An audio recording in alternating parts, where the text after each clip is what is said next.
So I live up near Cleveland now, but I'm originally from Toledo. That is not the appropriate response to mentioning the city of Toledo. That wave of apathy from the back of the room, that was the appropriate response. Growing up, I did not have a lot of money. I have 7 brothers and sisters. We did not have any money when I was a kid. I'll give you an easy example. When I was a kid, I never had a bed to sleep in. Never. It's true. When I was a baby, they used to put me in a drawer. I never had a crib or anything. I slept in a drawer. I don't know if you can imagine that. Socks, underwear, vibrator, baby Jerry. It is like the world's worst junk drawer. Right there. You're just hoping it doesn't get stuck.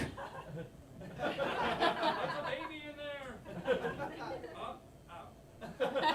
That's how you open a stuck drawer. You pull up and then out. Oh, take that out of your mouth. Wash this. It's not a binky. That kid's going to have a chipped tooth when he grows up. There you go. Thank you. Thank you. When I was in high school, I slept on the living room floor.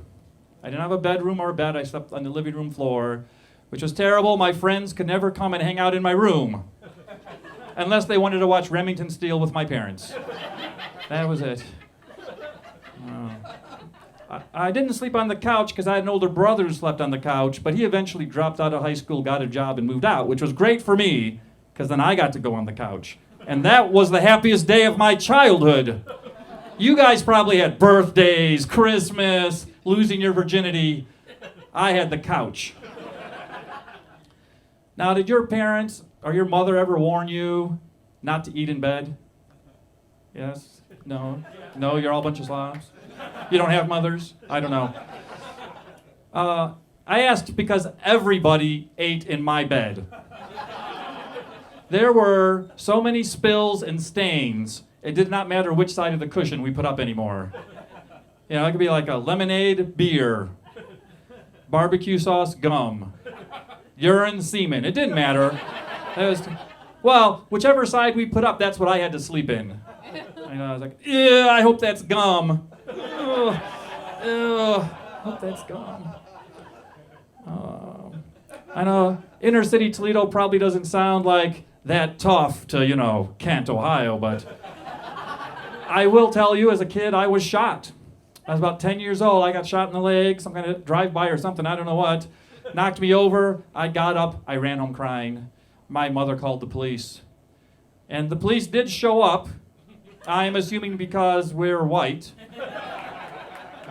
But they didn't do anything, assuming because we're poor. So that was it. It was kind of weird not having any money. Tell you, my family's Jewish, and when you're a Jewish young man, you're looking forward to your bar mitzvah, which is kind of, coming of age ceremony for Jewish men. But I never had a bar mitzvah because you need like a year's worth of Hebrew lessons so you can participate in the ceremony.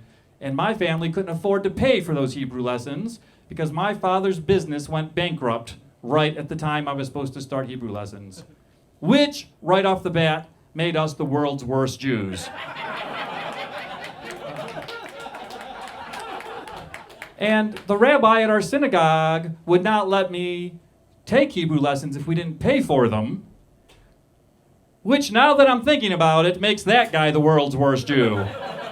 Way to live up to the stereotype. Now that I'm older, I don't really care. I'm not really religious. It doesn't bother me any. But I will say, if my father had to go bankrupt, he could have at least done it before the bris. The bris is your Jewish circumcision ceremony. And so that means the rabbi took my manhood away and then refused to give it back. You can see why I'm not religious anymore. That was the end of that right there.